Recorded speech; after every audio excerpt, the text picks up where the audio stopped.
you never know. You just need a good shower and a change of clothes. Unanuka. You are very happy, Sidio. Kenyaji pudamuria. Okay. I don't know about you, but this stench has become too much. I want to confirm if I am dreaming. But good job, Amina Juna. Wait, what is wrong with you? Let me.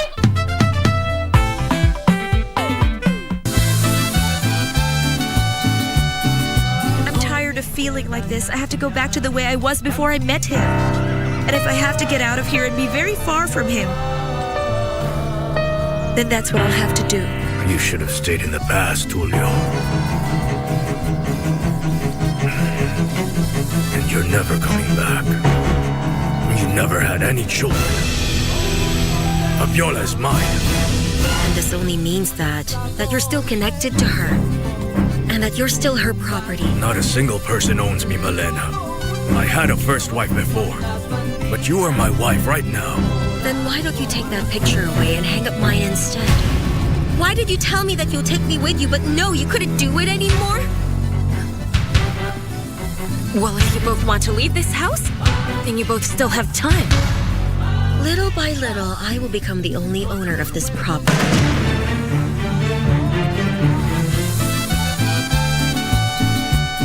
Kupata mtumaini Mungu kama sikiza tune yako, bonyeza *811 *815#. Mtumaini Mwenyezi Mungu kwa moyo wako wote, wala usitegemea akili zako mwenyewe. Umtambue Mungu katika kila ufanyalo, naye atazinyosha njia zako. Usijione wewe mwenyewe kuwa mwenye hekima. Mche Mwenyezi Mungu na kujiepusha na uovu. Methali 3:5-7.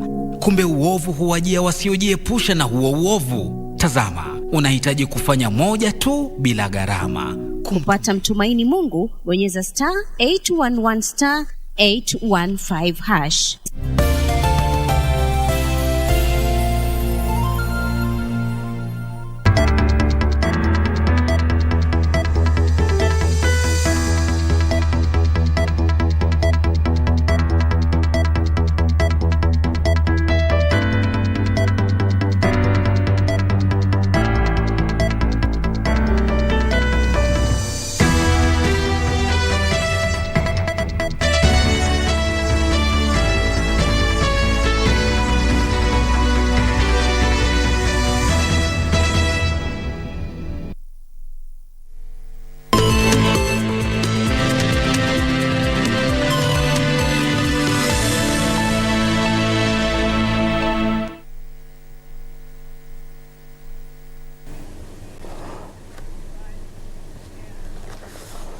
A very good afternoon to you. It is the 4th of February, where the world commemorates World Cancer Day. Thank you for tuning in to Lunchtime News. I am Nissie Imano.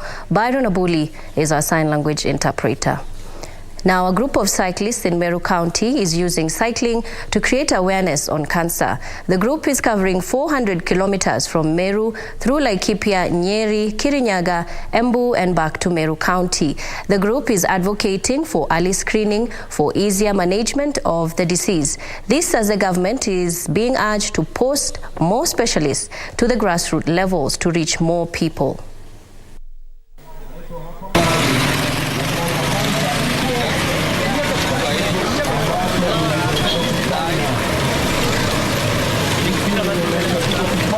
Na maana ya kukuja na hii initiative ni kwa vile nilipoteza mama yangu kupitia kansa ya saratani ambaye nilisumbuka sana na yeye kwa sababu nilikuwa shule na alikuwa ambiwa amewekwa uchawi, nikaambiwa amelaaniwa.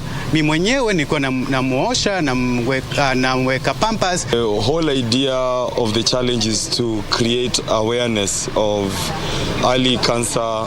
It's basically to encourage people to be screened early enough. With this government, there is a chance of better negotiations and even policies being made to try and reduce the screening costs, which initially they were very high, up to 15,000-25,000 within the country, but I know they've gone down to about 3,000 in some areas. Kuomba serikali tafadhali ije ilete madaktari na clinical officer wengi kwa mitaani sababu watu wengi sana vijijini wameathiriwa na kansa, na wengine wetu wanafichwa sababu watu wao ama mafamilia yanaogopa kujitokelezea juu ya bei ya kutreat kansa.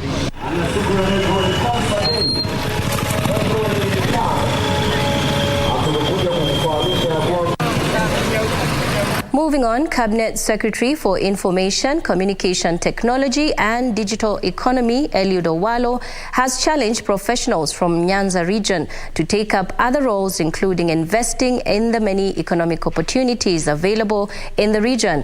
During a get-together in Nairobi, Owalo said it is only through a shift in mindset that the professionals can actively engage in economic development in the region. The Cabinet Secretary assured the professionals Kenya Kwanza government is keen on promoting economic growth for improved livelihoods and job creation.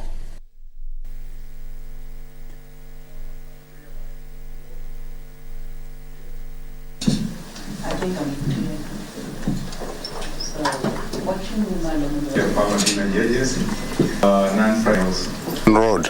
We want that one to be done. But that will unlock a lot of potential in the Lake region. Playing a role, helping the government, helping the minister, and working with the president in our own right, using our expertise, using our experience, using the business that we run to basically create enabling environment and also create employment. So for now, we put politics behind us. We are supporting this government and we want to help the president to achieve his vision and objectives in our Nyanza region and the country as a whole. If we have got professionals who are truly aligned to the challenges facing our region, there's a lot that we can do as professionals. Kailas has mentioned just a few of the gaps, the voids that need to be filled from a development perspective in that region. And we have no choice under this Ruto government but to make sure that those development projects are pursued to a logical conclusion, because they will unlock the economic potential of that region.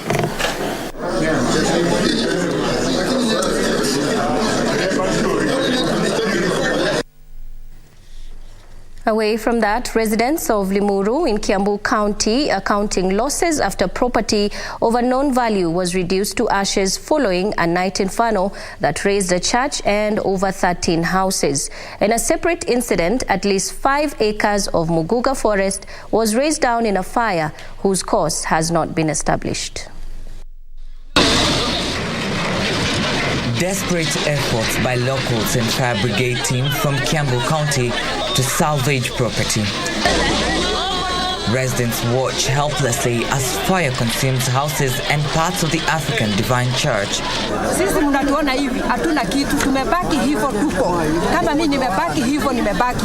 Ningeomba gavana wetu gari ya moto iwe inakaa hapa Limuru, ndio kitu kama hiki kikipatikana gari inaweza kuja. Kama gari ingekuwa karibu, hizo nyumba zingechomeka hivyo. Ni shughuli ambayo sisi imetushika ghafla kutoka mwendo wa saa 10 hapo ndio moto ilianza kutokea, na tunataka kusema kwamba tunashukuru watu wa farmers wameweza kujitokeza kwa wingi. Confirming the incident, Limuru Sub-County Deputy Police Commander Paul Diator said there were no casualties and promised to hunt down looters who took advantage of the situation to steal property that had been salvaged from the fire.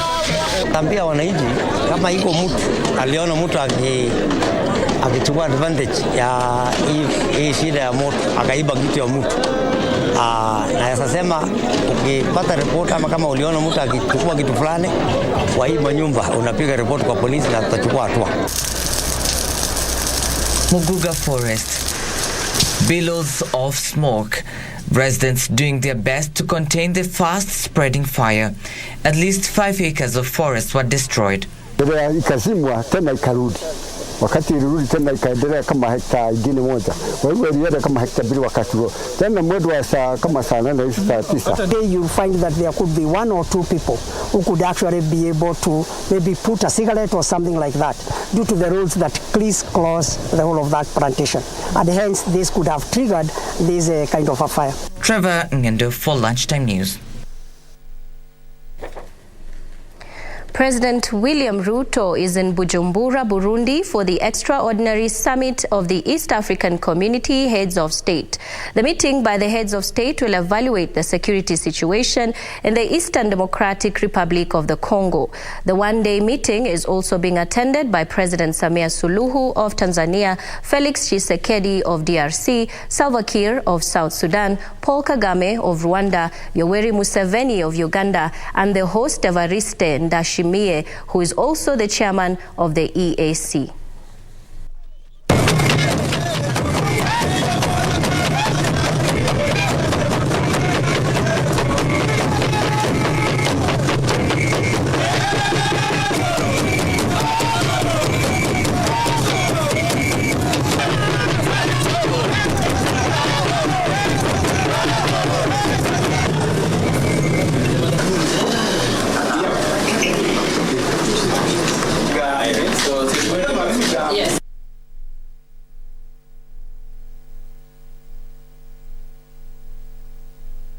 Moving on, an 85-year-old woman was burnt to death after her house caught fire in Gushuhiro village, Gikambura, in Kiambu County last night. Family members claim there was some gas explosion before the house went up in flames. More of this and other stories in the county's roundup.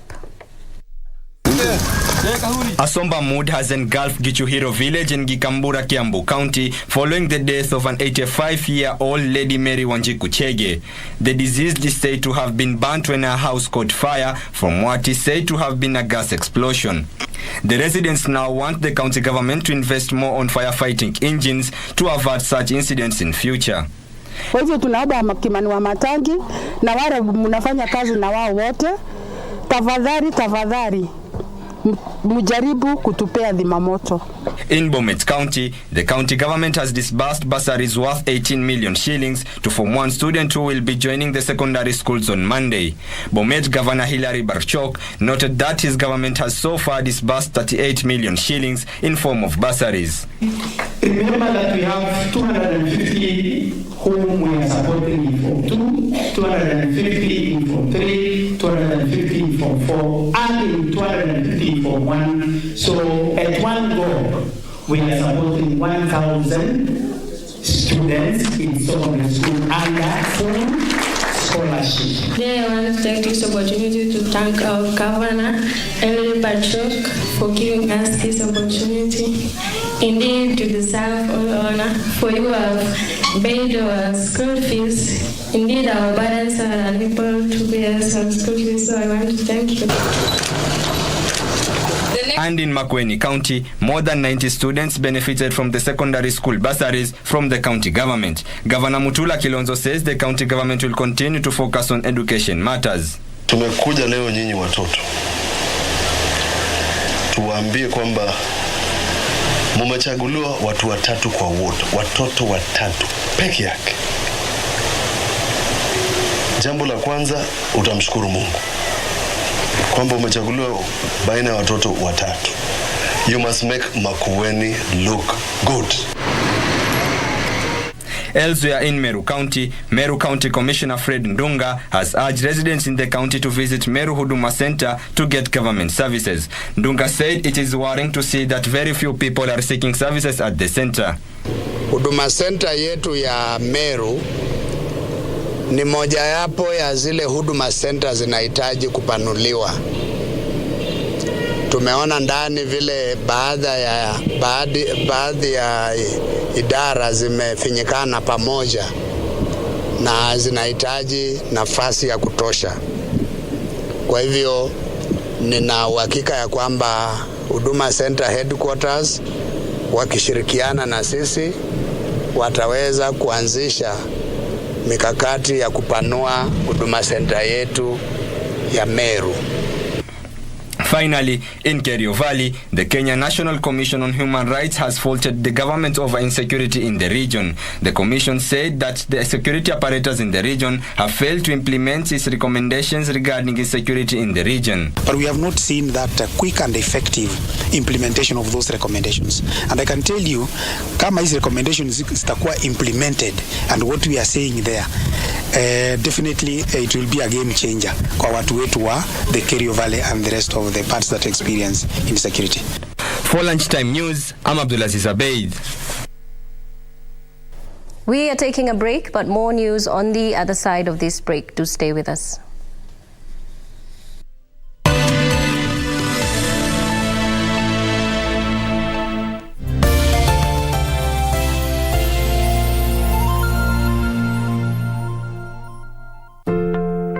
In Kenya, 47,000 people are diagnosed with cancer each year, with 32,000 dying from the disease. The most common types of cancer are breast, cervix, prostate, esophagus, and non-Hodgkin's lymphoma. Risk factors for cancer include tobacco, obesity, physical inactivity, infections, alcohol, environmental pollution, occupational carcinogens, and UV radiation. 1/3 of cancers are preventable through screening, early diagnosis, and addressing of risk factors. Screening for cancers of the breast, cervix, prostate, colon, esophagus is available in a public hospital near you.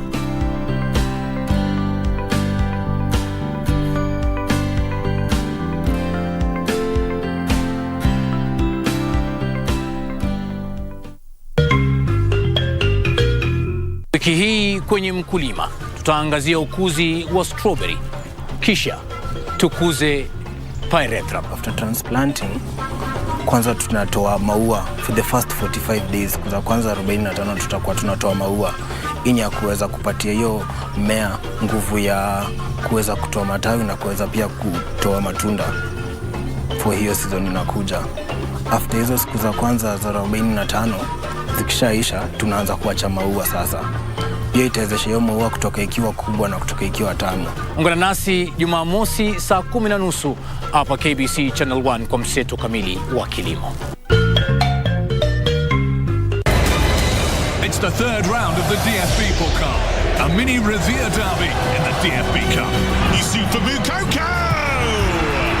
Lazier's in there and scores! This is an old school raw pot battle. 5-time winners against 2-time finalists. Fantastic save from Gregor Kobel. The raw pot battle, only one can go through.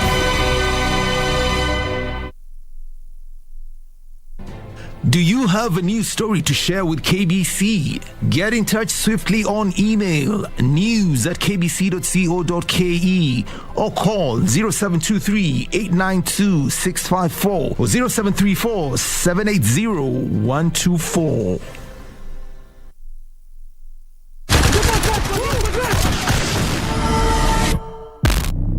Next on Mpakani. Zari.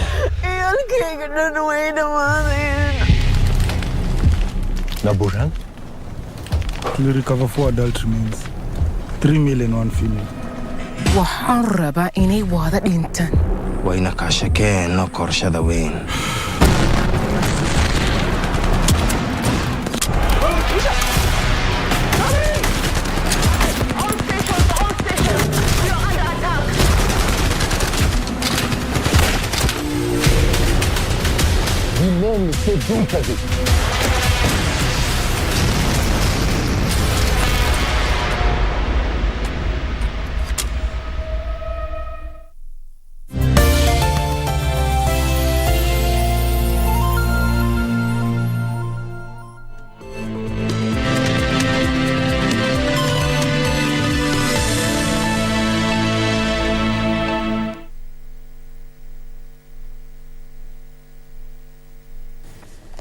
Welcome back. Thank you for staying with Lunchtime News.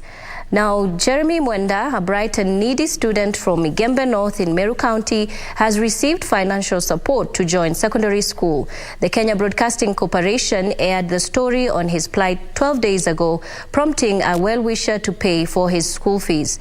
Jeremy had secured a place at Igembe Boys High School after scoring 368 marks. Niling'ang'ana mpaka nikafanya mtihani na nikapata alama 368, na kwa sasa sina karo ya shule, sina cha kununua kiatu, ila naomba wahisani wema wanitolee, wanisaidie ndio nifanikishe ndoto yangu ya kuwa daktari. 12 days ago, Jeremy Mwenda, a student from Igembe North in Meru County, was hopeless. Jeremy, who is also an orphan, scored 368 marks in the Kenya Certificate of Primary Education examination, but had no fees to join secondary school. However, after the Kenya Broadcasting Corporation aired his story, a well-wisher came to the fore. Tunashukuru KBC kwa sababu wakati waliangazia huyu kijana wetu mahali alikuwa anaishi, at least Mungu aligusa watu wetu na wakajitokeza. Amemlipia pesa yake yote ya secondary Igembe Boys. Kijana amechukuliwa kutoka mahali alikuwa anaishi kwa yule caregiver jana, akaenda kufanywa shopping. Jeremy said to report to Igembe Boys High School on Monday. Wakati shule zimefungwa, yule kijana hana mahali pa kwenda kuishi. Ndio ningeomba still mwenye atakuwa na roho ya kumsaidia apate kumsaidia, ndio kijana apate mahali pazuri pa kukaa na kuendelea na masomo yake akiwa likizo.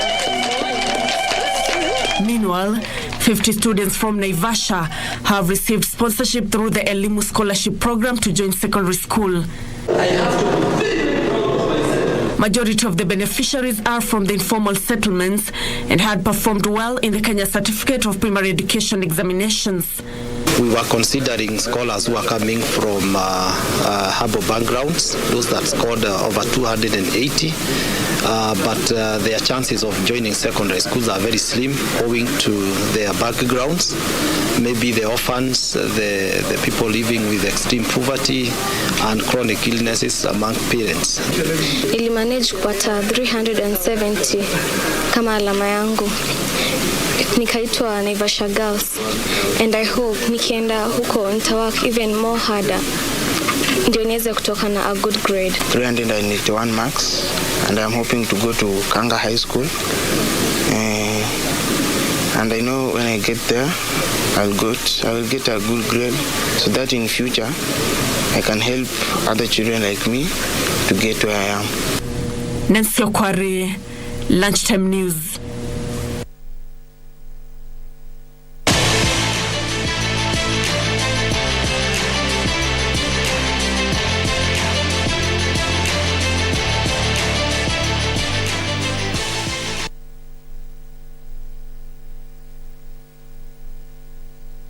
And in sports, Kiambu-based Dennis Kamau silenced Hakim Buol from Nakuru in the flyweight category to qualify for the finals as the 2023 Boxing Federation of Kenya Novices Championship entered day 3 at Umoja 1 Boxing Hall in Nairobi. Dennis Muya of Nairobi A also advanced to finals after seeing off Bethwel Otieno from Kisumu in the bantamweight category. Samuel Mathu from Kajiado humbled Fred Amolo of Police in the featherweight category, while Derek Njera of Police silenced Brian Gisheru from Nyandarua in the lightweight category. In the super heavyweight category, Jasper Sagala from Trans Nzoia advanced to the finals after defeating Michael Omondi from Kisumu, while Elijah Kings of Nairobi A humbled Douglas Muya of Nairobi B in the light heavyweight category. Over 100 boxers are taking part in the championship.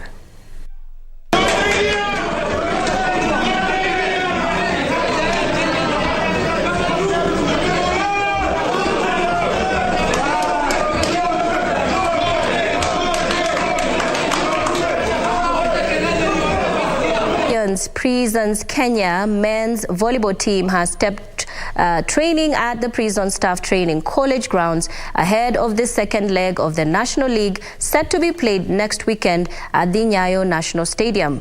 Meanwhile, youngster Dennis Esokon has linked up with the team after completing prison's paramilitary training. Prison's Kenya men's volleyball team is undergoing rigorous training at the Prison Staff Training College grounds under the watchful eye of veteran tactician David Lungaho. The team is targeting a good run this season after failing in their quest to recapture the league title during the national playoffs. Coach David Lungaho says the team of 20 players trains for 3.5 hours daily. Our team started well in the first leg in the Kapsabet, winning against TP, and we want to extend the league. We know that it's going to be a big challenge, but we have prepared well and we are hoping for the best results. Tumejitayarisha kwa mazoezi kwa hili tuko naye, tumejikaza, lazima tung'ang'ane tushinde hii points 9. Kwa sasa sawa na jukumu yetu ni kuzoa pointi 9 zote. Lungaho said they are currently sharpening their defense and blocking. Prisons Kenya humbled Administration Police by 3-1 in the first leg of the Kenya Volleyball Federation League held mid-January in Musoriot, Nandi County. In the second leg of the league set for next weekend, the Prison Warders will face defending champions GSC on Friday, KDF on Saturday before taking on Viga County on Sunday. Balls.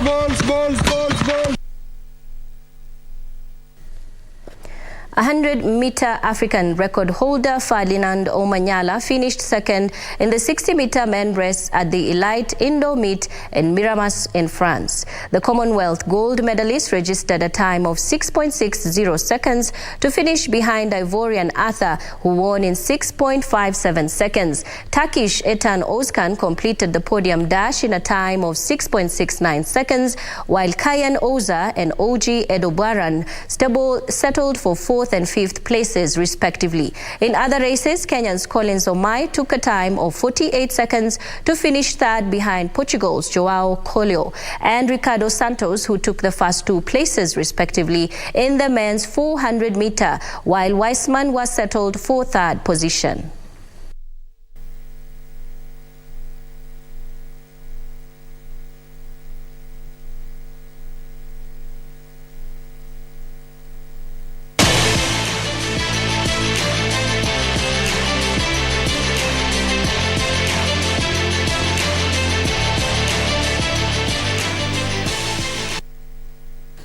And that's all the time we had for Lunchtime News, but thank you for your time. More news on our website and at 7 and at 9 p.m. I am Nissie Imano. Byron Abuli has been our sign language interpreter this afternoon. Good afternoon. Enjoy the rest of your viewing.